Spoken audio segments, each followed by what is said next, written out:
നമസ്കാരം. ഞാൻ ശശികുമാർ തിരുമുല്ലവാരം. ഇതെൻ്റെ 237-ാമത്തെ എപ്പിസോഡാണ്. ഈ എപ്പിസോഡിൽ ഞാൻ പറയാൻ ഉദ്ദേശിക്കുന്നത് എന്തുകൊണ്ടാണ് ദൈവം മനുഷ്യരെ മുഴുവൻ ഈ മായാസങ്കല്പത്തെ, അതായത് മഹാമായയിൽ പെടുത്തിയിരിക്കുന്നതെന്നുള്ളതിനെ പറ്റിയുള്ള ഒരു അന്വേഷണമാണ് ഈ എപ്പിസോഡിൽ ഞാൻ ചെയ്യുന്നത്. അപ്പോൾ പുരാണങ്ങളിൽ പറഞ്ഞിരിക്കുന്നതാണ് നമുക്ക് ഇതിൻ്റെ അടിസ്ഥാനമായിട്ട് എടുക്കാൻ പറ്റുന്നത്. പുരാണങ്ങളിൽ പറയുന്നത് ഈ മഹാമായ സങ്കല്പം ദൈവം മനുഷ്യനെ ഈ ലോകത്തിൻ്റെ പരിമിതികളെപ്പറ്റിയും ഈ നശ്വര പ്രപഞ്ചത്തിൻ്റെ കഷ്ടപ്പാടുകളെപ്പറ്റിയും മനസ്സിലാക്കാൻ വേണ്ടിയാണെന്നാണ് പറയുന്നത്. അതിനുവേണ്ടിയിട്ടാണ് ഭഗവാൻ ഈ മഹാമായ സങ്കല്പം തന്നെ ഉണ്ടാക്കിയിരിക്കുന്നത്. സങ്കല്പമല്ല, അത് മഹാമായ എന്ന് പറഞ്ഞൊരു പ്രപഞ്ചത്തിലെ ഒരു വല തന്നെ. ആ വലയിൽ പെടുന്ന ആളുകൾക്ക് ആ മായികമായ ഒരു വലയാണ്. ഈ ലോകത്തിൻ്റെ ശരിയായ സ്വഭാവം മനസ്സിലാക്കാൻ ആ വല പൊട്ടിച്ചെങ്കിലേ പറ്റൂ. അതായത് നമ്മുടെ മനസ്സുകൊണ്ട് നമ്മൾ അതിൽ നിന്ന് മുക്തി നേടിയെങ്കിൽ മാത്രമേ നമുക്ക് പുനർജന്മ ശൃംഖലയിൽ നിന്ന് രക്ഷപ്പെടാൻ പറ്റത്തുള്ളൂ എന്നാണ് പറയുന്നത്.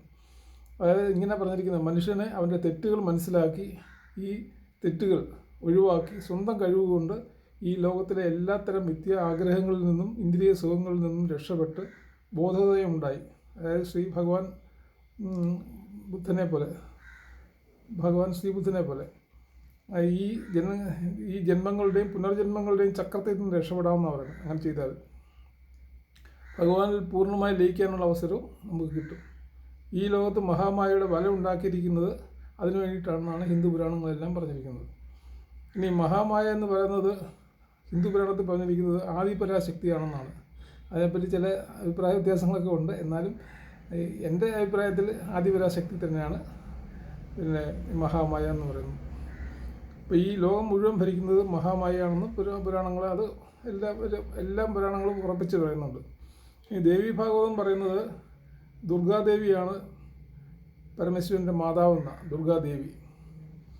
ഈ ദുർഗാദേവിയാണ് മഹാമായ എന്ന് പിന്നെ ദേവി ഭാഗവതത്തിലും പറഞ്ഞിരിക്കുന്നത്. ഇനി സ്കന്ദപുരാണത്തിൽ പറയുന്നത് മഹാമായ എന്ന് പറയുന്നത് ശ്രീ മഹാലക്ഷ്മിയാണെന്നാണ്. അതാണ് ഞാൻ പറഞ്ഞ ഇതിനെപ്പറ്റി ഒരു ആചാര്യന്മാർ തമ്മിൽ ഉള്ള വ്യത്യാസമുണ്ട്. അവർ ഓരോ രീതിയിലാണത് പറഞ്ഞിരിക്കുന്നത്. പിന്നെ ചിലർ പറഞ്ഞ് ദുർഗാദേവിയാണ് മഹാമായ, ചില ആചാര്യന്മാർ പറഞ്ഞിരിക്കുന്നത് മഹാലക്ഷ്മി ആണ് പിന്നെ ഈ മഹാമായ എന്നാണ്. അപ്പോൾ ദുർഗാദേവിയോ മഹാലക്ഷ്മിയോ എന്തായാലും പിന്നെ ആ മഹാലക്ഷ്മിയുടെ അല്ലെങ്കിൽ ആ ദേവിയുടെ മഹാമായയുടെ നിയന്ത്രണത്തിലാണ് ഈ ലോകം മുഴുവൻ, പ്രപഞ്ചം മുഴുവൻ. അതായത് ആദിപരാശക്തി എന്നാണ് അതിനുള്ള വേറൊരു പേര്. ഇനി പത്മപുരാണത്തിലും കൂർമ്മപുരാണത്തിലും എല്ലാം പറയുന്നത് മഹാലക്ഷ്മി തന്നെയാണ് ഈ മഹാമായയായിട്ട് വരുന്നതെന്ന്. കാരണം ഈ മഹാലക്ഷ്മി അഷ്ടകം എന്ന് പറഞ്ഞൊരു ഇതുണ്ട്, ഒരു ദേവിയെ പറ്റിയുള്ള ഒരു പുരാണം ഉണ്ട്. അതായത് അങ്ങനെ അഷ്ടകം എന്ന് പറയുന്നത് മഹാലക്ഷ്മി അഷ്ടകം. അതിനകത്ത് തുടങ്ങുന്നത് തന്നെ ഇങ്ങനെ നമസ്തേ മഹാമായി ശ്രീ വീരേശ്വര പൂജിത എന്ന് പറഞ്ഞുകൊണ്ടാണ് ആ അഷ്ടകം തുടങ്ങുന്നത് തന്നെ. അപ്പോൾ അതിൽ നിന്ന് തന്നെ മനസ്സിലാക്കേണ്ട കാര്യം മഹാമായ എന്ന് പറയുന്നത് മഹാലക്ഷ്മി എന്നാണ് എൻ്റെ അഭിപ്രായം. അപ്പോൾ ഈ പുരാണത്തിൽ പറഞ്ഞിരിക്കുന്നത് മഹാവിഷ്ണുവും മഹാലക്ഷ്മിയും ഒന്ന് തന്നെയാണെന്നും വേറെ ഒരു പുരാണത്തിൽ പറഞ്ഞിട്ടുണ്ട്. വിഷ്ണു പുരാണത്തിൽ പറഞ്ഞിട്ടുണ്ട് ഇത് മഹാലക്ഷ്മിയും മഹാവിഷ്ണുവും ഒന്ന് തന്നെയാണെന്ന്.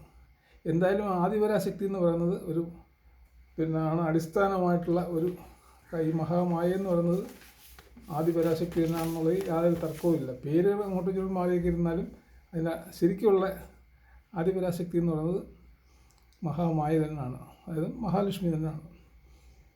പിന്നെ അതുപോലെ ദുർഗാദേവിയാണ് ഏറ്റവും ശക്തിയുള്ള പ്രപഞ്ച ദേവി എന്നാണ് പറയുന്നത്.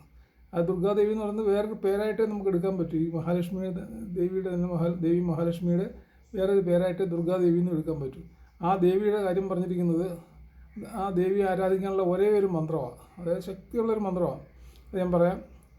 ഓം ദും ദുർഗായേ നമഃ. ഈ ഒറ്റ വരിയേ ഉള്ളൂ. എന്നോട് പറയാം.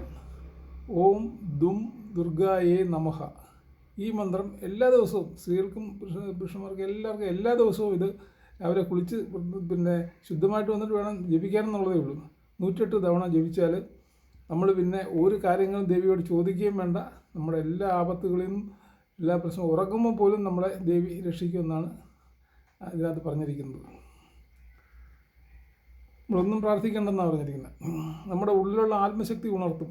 നമ്മൾ ഈ മന്ത്രം ചൊല്ലിക്കഴിഞ്ഞാൽ ഈ ആത്മശക്തി ഉണർത്തും. അതായത് ചൊല്ലുന്നെങ്കിൽ ഏറ്റവും ആദ്യം ചൊല്ലേണ്ടതാണ് ഈ മഹാലക്ഷ്മിയുടെ ഈ ദുർഗാ മന്ത്രം. ദുർഗ എന്നുള്ള ഓം ദും ദും ദുർഗായേ നമഃ എന്നുള്ള ആ മന്ത്രം നമ്മൾ കുളിച്ച് റെഡിയായി വന്ന ആദ്യം ചൊല്ലേണ്ടത് അതാണ്.